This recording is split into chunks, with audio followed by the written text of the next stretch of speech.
என் அன்பு செல்லமே, என் தங்கமே, எத்தனையோ பேரை பார்த்து ஏங்கி இருக்கிறாய். காசில்லை, பணமில்லை, வருமானம் என்பது எனக்கு பத்தவே இல்லை சாயி. நான் இந்த உலகத்தில் அடுத்தவர்களுக்கு அடிமையாகவே இருக்க வேண்டும் என்று முடிவு செய்து விட்டீர்களா? நான் எப்பொழுது தலை நிமிர்ந்து நான் ஒரு முதலாளியாக வாழ்வது? என்னுடைய வாழ்க்கையில் எதுவுமே நன்றாக நடக்கவில்லை என்று கவலைப்பட்டாய். உன்னுடைய வாழ்க்கையில் நீ எஜமானியாக ஆகப் போகிறாய். உன்னுடைய வாழ்க்கைக்கு, உன்னுடைய தொழிலுக்கும் நீதான் முதலாளியாக இருக்க போகிறாய்.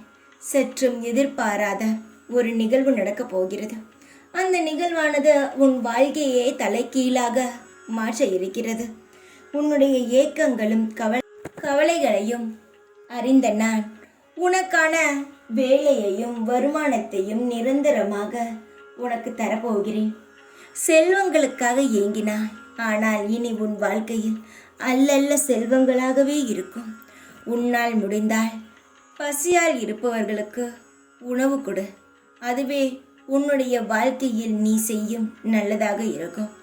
உன்னுடைய ஆசைகள் எப்படி நிறைவேறுகிறதோ அதுபோல் அவர்கள் மனமும் வயிறும் நிறையட்டும். உன் மூலமாக உன்னுடைய ஆசைகளானது நிச்சயமாகவே நிறைவேற்றி தரப்படும். சின்ன சின்ன விஷயங்களை நினைத்து கவலைப்படாதே.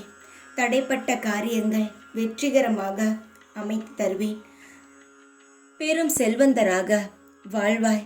உன்னுடைய பணமும் நகைகளும் உன்னிடம் திரும்ப வரும். செல்வங்கள் குவியும். எதையும் நினைத்து கவலைப்படாதே. தைரியமாக இரு. எப்பொழுதும் உன் கூடவே இருப்பேன் நான். ஓம் சாய்ராம்.